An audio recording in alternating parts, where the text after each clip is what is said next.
You are welcome to this class, to today's class. Today we'll be looking at law and order. We'll be looking at political and legal theory of law. I just want to brush on the definition of law. We've talked about it previously, but we'll just look at it briefly. Then we'll move on to today's lesson, which is the concept of sovereignty in law. Now, without wasting much of our time, let's look at the general overview or general concept of law. We know that political theory helps us to better understand the concepts that have shaped our politics, our freedom, our equality, our individuality, our democracy. Now let's look at law. Law is a rule of behavior. It's also the rules and regulations of a particular country.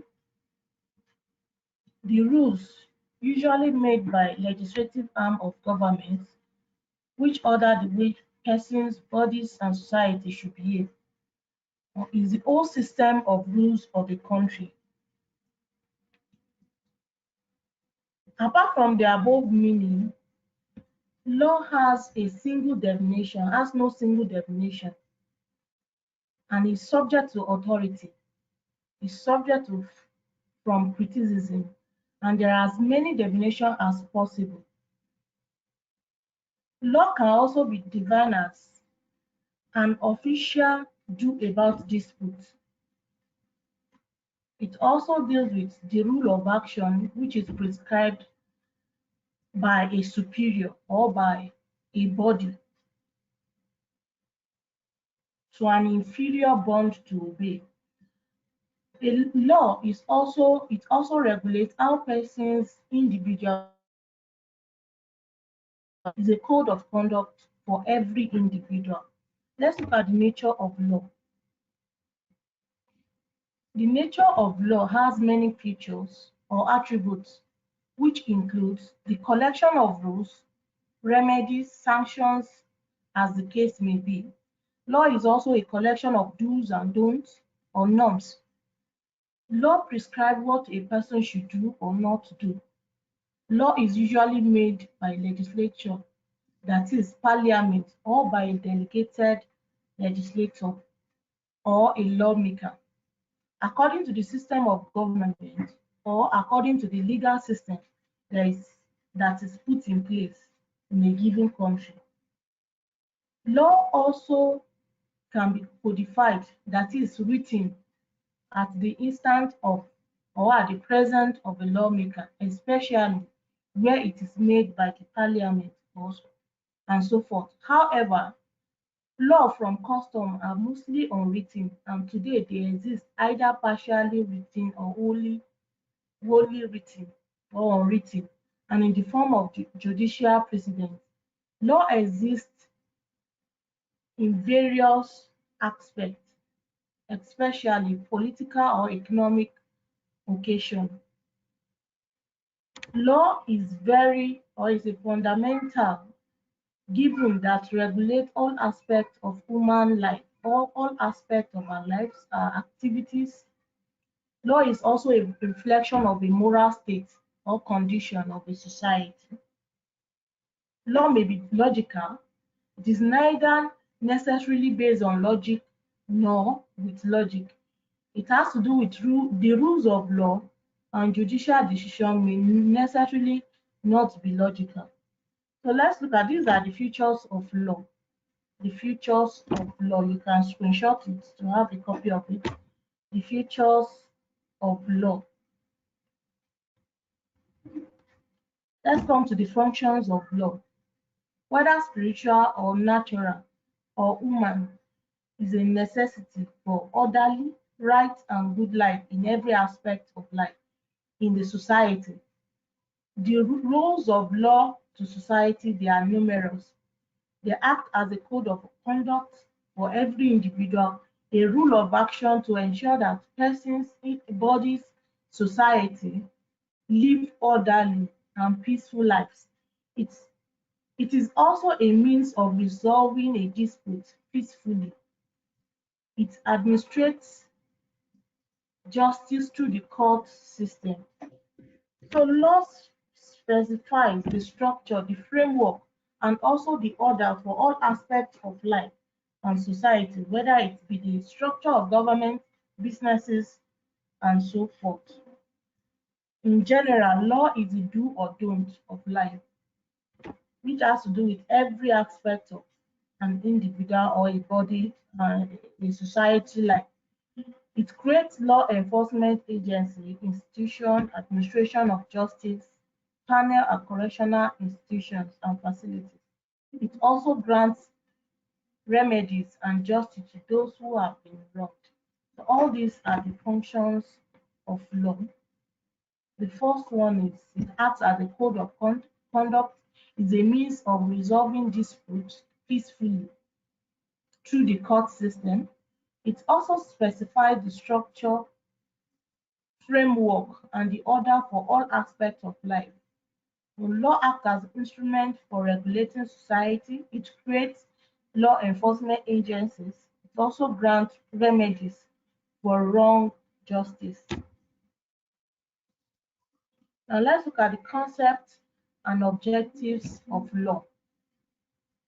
The concepts and objectives of law. Law has so many concepts and also so many objectives. Many of these concepts will be discussed here. Law and order. The basic function of any responsible government is to maintain law and order within the society. Law and order is to protect lives and properties within the society, within its territory. It's also there to prevent any external aggression. The opposite of law and order is anarchy and chaos. Including anarchy and including chaos does not mean the absence of law, but its ineffectiveness or non-enforcement. So in the absence of law and order is anarchy and chaos. So and chaos doesn't mean the absence of law, but the ineffectiveness of law. And let's look at law and justice, which is also part of the objectives of law. In law and justice are related. Justice means fairness, rightness, right, good, reasonable. Justice seems to mean a correct or proper application of a law as opposed or arbitrariness.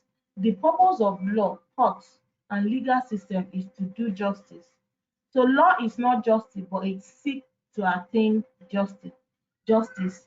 Therefore, law is not an end to itself, but a means in obtaining or attaining justice.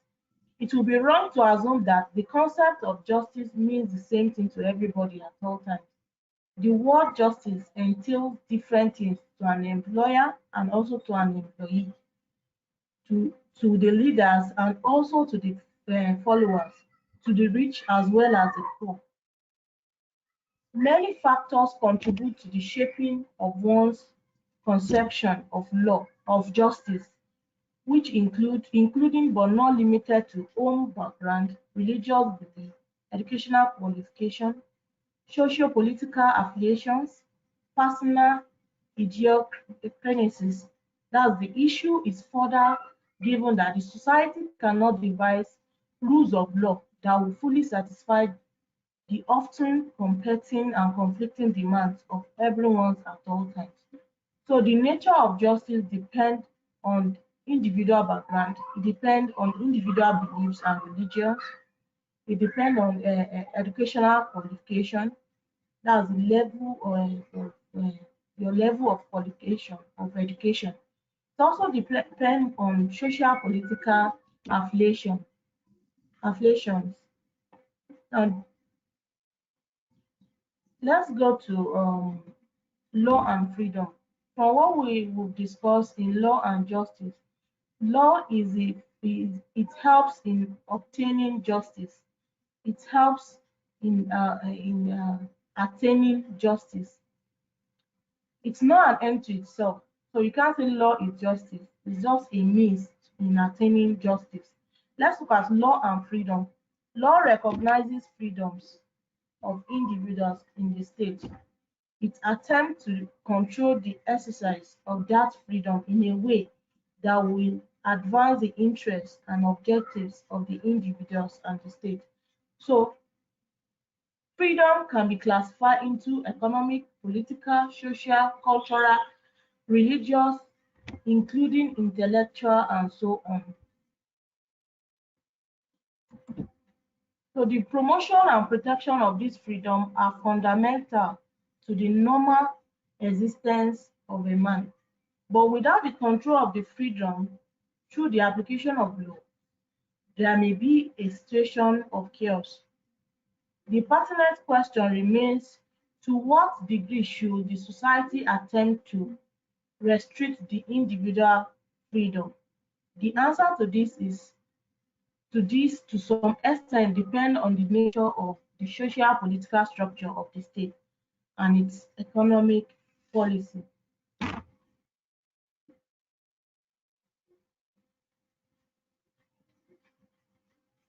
Even in a democracy where the rule of law is observed, the fundamental human right which protect this freedom is usually not absolute. The state can decide to restrict the movement of an individual, that's the freedom of movement, depending on the socio-political structure of the state. There are still some limitations in some ways to ensure the freedom of others, which can be attained by striking a balance between the competing interests. In practice, the freedom of speech does not include the freedom to speak or write a malicious false statement about another person. In essence, freedom of speech must be balanced with another person's right to free from defamation of character. So, law and freedom, laws recognizes freedom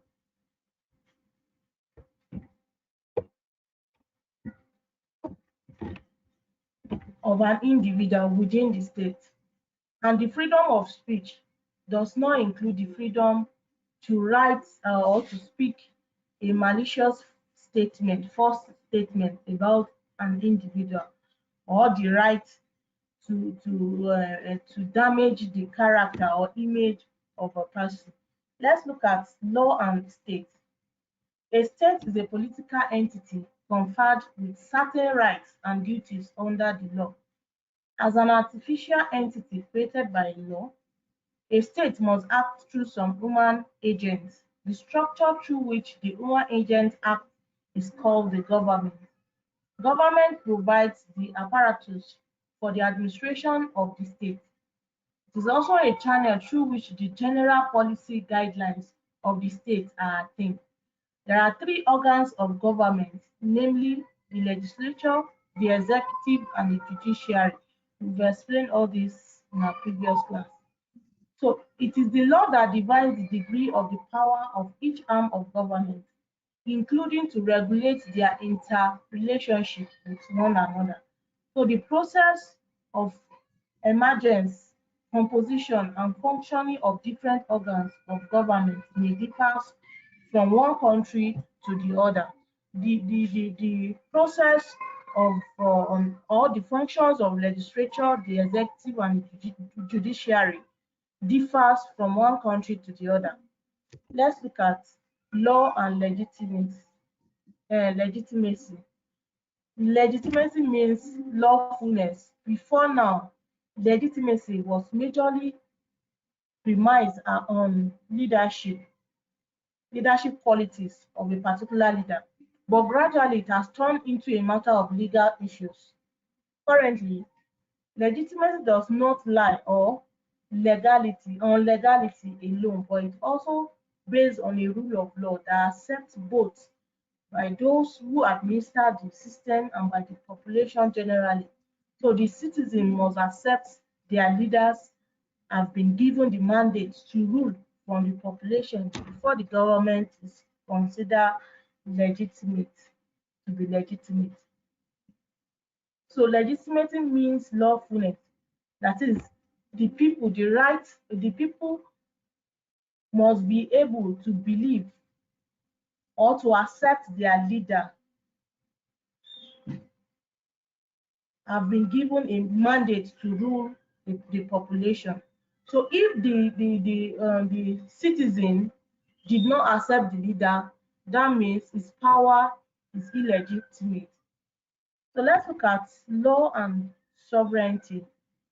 Law properly enacted through the representative of the people in the legislature or their delegates in proper circumstances are part of the expression of their sovereignty. The ability of the governed to change their leader through a peaceful means or violent approach, where possible, is part of the expression of sovereignty. The Nigerian Constitution captured this when it provided that the sovereignty belongs to the people of Nigeria, from whom government, through their constitution, derives all its power and authority.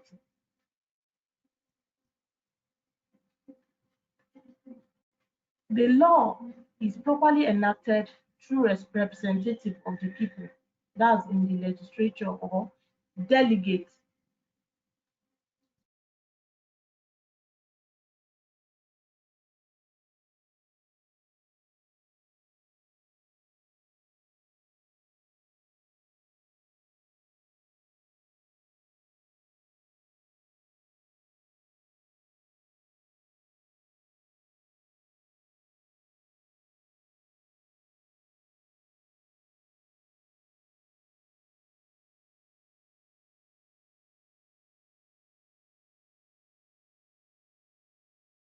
um, Moral rules and standards. So morality is always seen within the purview of right and wrong, or good and bad behavior. Morality is also the ultimate principle which provides a platform to judge social behavior. So moral within the law. A natural law theorist argues that there is a separation between law and morals, that law is a purposive exercise involving governance of human beings by rules. Law is also, as a purposive exercise, contains some internal morality. However, law is not a morality in a real sense, given that an act may be morally wrong but not in breach of any law. For instance, while the act of prostitution may be morally wrong by societal standard, it will not be legally wrong except it breaches a written law. Now, a further example can be seen in Nigerian case of Akpo versus Fagbami, where adultery was held not to be a criminal offence in view of the fact that it was not defined as such and is punishable and prescribed in a written law. The relevant constitution provides effectively abolish customary criminal law because of its unwritten characteristic. And there are some immoral acts that cannot be totally or morally wrong by the society standard unless it is written as such. Let's look at law and human rights. Human rights are rights that a person has just by virtue of the fact that a person is a human being.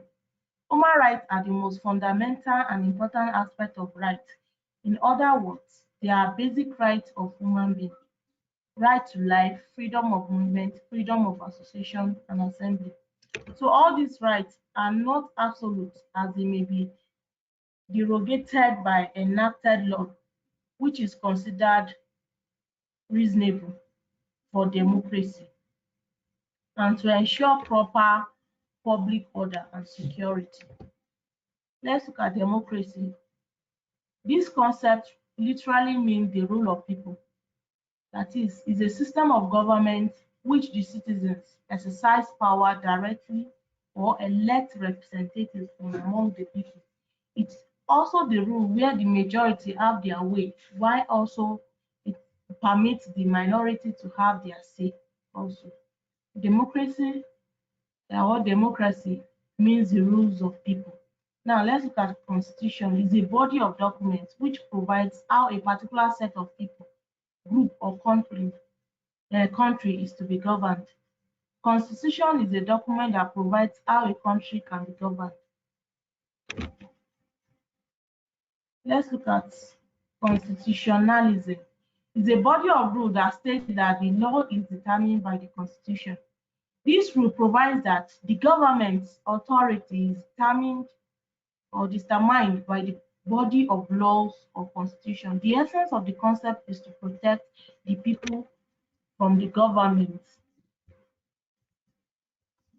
Constitutionalism is a rule that states that law is determined by the constitution, while constitution is a body of documents that provide a particular set of people, group or company. It provides how a particular set of people, group or company can be governed. The rule of law. The concept ensures that the restriction of the arbitrary exercise of power by subordinating it to a well-defined and established law. A principle of governance in which all persons, institutions, and entities, public or private, including the state itself, are accountable to law. In other words, individual persons and government shall submit to, obey, and be regulated by law, and not arbitrary action from individual or group. The rule of law states that every individual, every persons, and every government should submit or shall submit to obey and be regulated by law and be checkmated by law. We've looked at the theories of law. We've talked about the positivism school or positivist school. So let's look at sovereignty. The concept of sovereignty. National and international politics today is dominated by the notion of sovereignty and contents over it.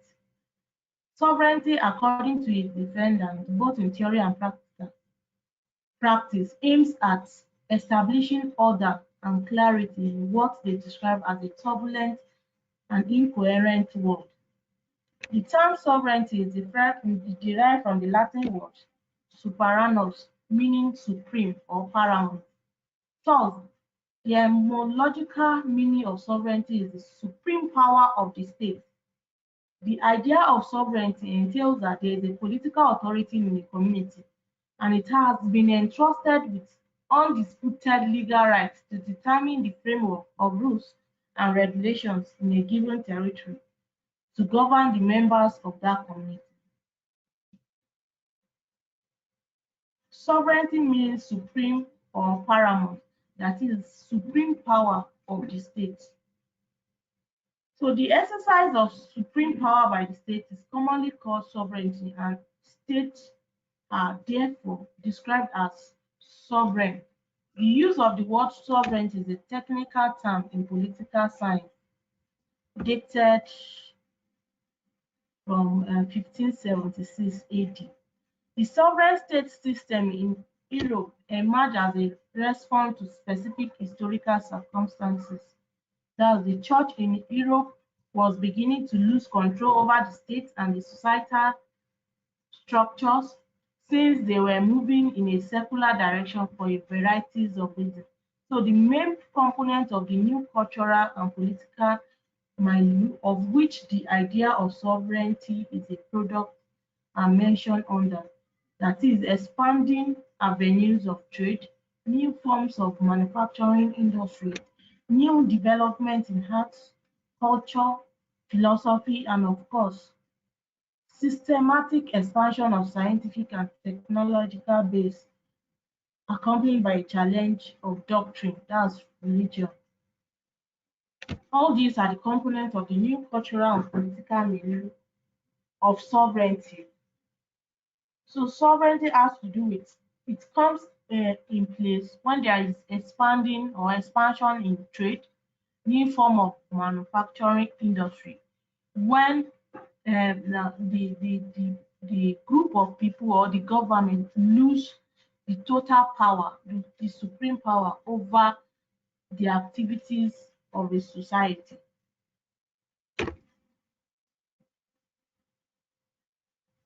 All these are the definition of sovereignty. Sovereignty is that characteristic of the state in virtue of which it cannot be legally void except by its own will or limited by the power by any other power than itself. It can also be absolute and perpetual power of commanding in a state and a supreme power over citizens and subjects. It's also the supreme will of the state. It, Sovereignty is also the exercise of final legal power of the state. All these are the definitions of the concept of sovereignty.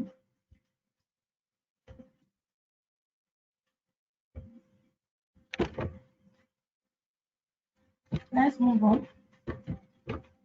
We know sovereignty means the supreme power. Summing up the definition, to be a sovereign, one must have absolute authority upon the society, and the members of the society must obey this command. At the same time, sovereign must also ensure that there is no final and absolute authority upon him and is free from all the external forces. So any sovereign body or person must ensure that there is no final or absolute authority over him and is also free from all external forces. There are two dimensions of sovereignty: the internal dimension of sovereignty and the external dimension of sovereignty. Sovereign authority exercise supreme command within a given territory. Internally, the state is considered to be sovereign and has power, supreme authority within its border. This implies that no higher authority exists internally above the state to take any coercive or any other decision, other actions. Sovereignty enjoys the absolute authority over the individual and institution of that region, and sovereign has exclusive power to formulate rules and regulations for them. It thus means the final legal power of the state to command and enforce obedience to its authority. So its orders are final to all individuals or associations within the boundaries of the state. While the external dimension of sovereignty is free from all external exterior pressure, it upholds independency of the state from the control of interference of any other state in the conduct of international relations. The sovereign status of the state is not destroyed by the conclusion of any treaty with other states or by the rules of international law. So these are auto limitations and are obeyed at will of the state. There are no other authority which can coerce it into obedience. Its will is its own, unaffected by the will of any external power. We have two forms of power within Nigeria. We have the state level, we also have the federal level. The state uh, level can be seen as the internal dimension of sovereignty, while the external dimension can be seen as the supreme power from the federal uh, authorities of the state. Let's look at the characteristics of sovereignty. But before we move to that, we should have it in mind that the internal dimension of sovereignty, whereas the state has the total power over every individual within its border. So there should be no any other power that can be above of that of the state power. It's just like the state is given a command that every individual should stay at home as a result of this pandemic, the COVID-19.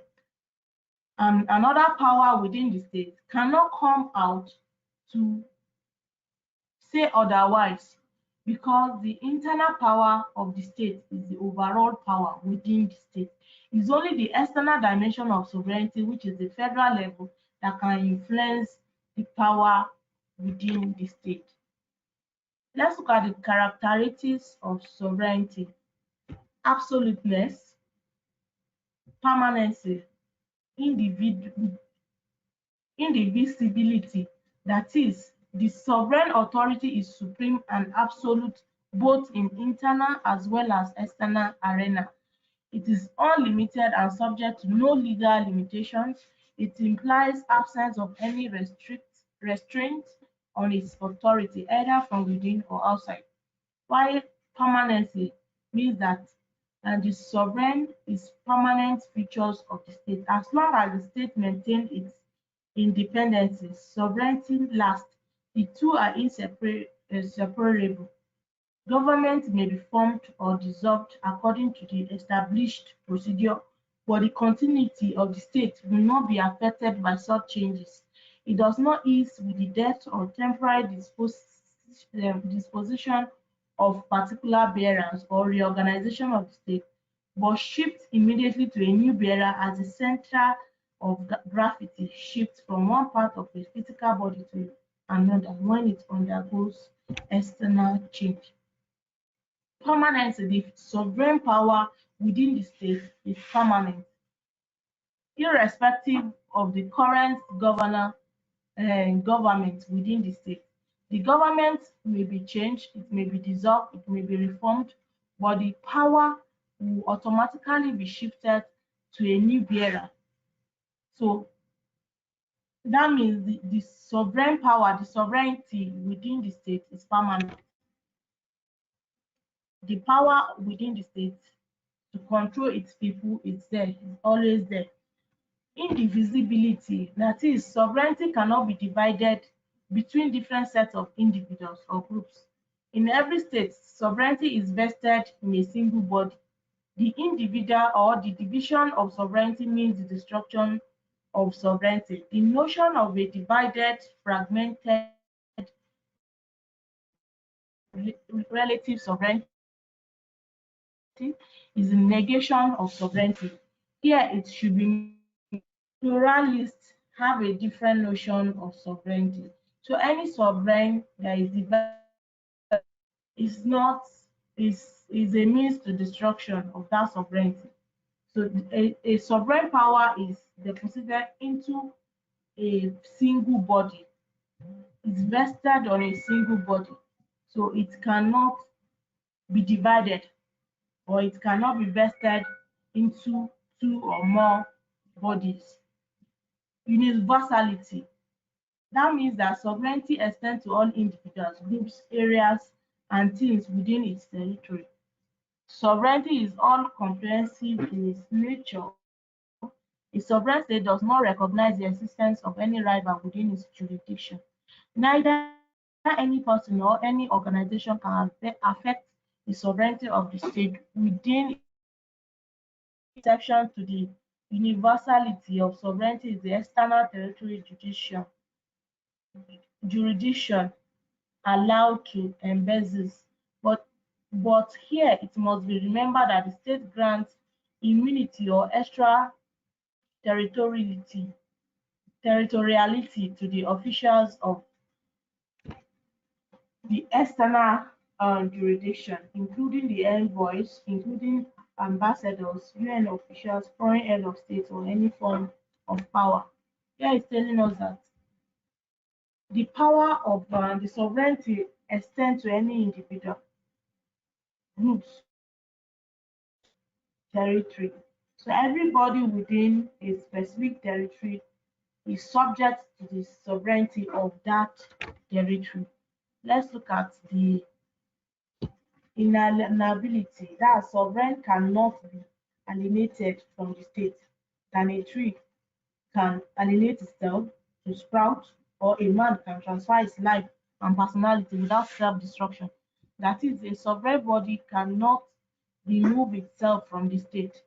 A sovereignty cannot remove it. In short, the state is the sovereignty because the person vested that the power is vested on can be removed, but the power still remains within the state.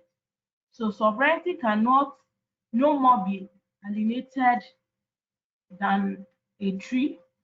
Or can a tree alienate itself to sprout? Or a man can transfer his life and personality without self-destruction? It's not possible. So the sovereign power cannot be alienated in any way. Exclusiveness. The sovereign power of the state is exclusive. No individual or association within and outside the territory of a state can compete with it. So there's only one sovereign power in the state.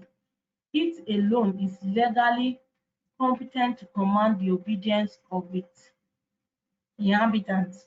Let's quickly look at the difference between political sovereignty and legal sovereignty.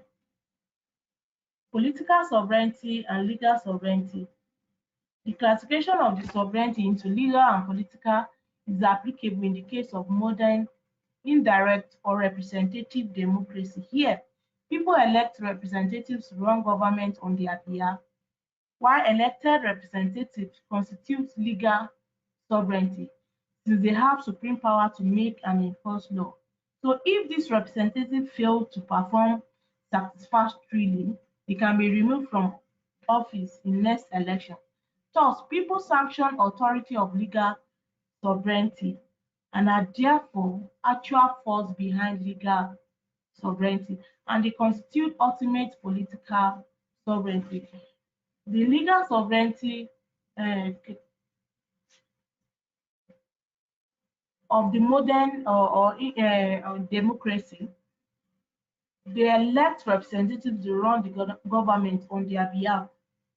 Now, if the representative make or fails to perform well, they can be removed from office in the next election. So people sanction this authority of legal sovereignty. Now let's look at the political sovereignty, the exclusive right to have control over an area, to operate the government, enact laws, and regulate activities and commerce. Now, an individual has the exclusive right to have control over an area, or a body have control over an area. These are the two differences between sovereignty and legal sovereignty. Now we are going to stop here. You This is my assignment for today, class. Explain in detail the difference between sovereignty and jurisprudence.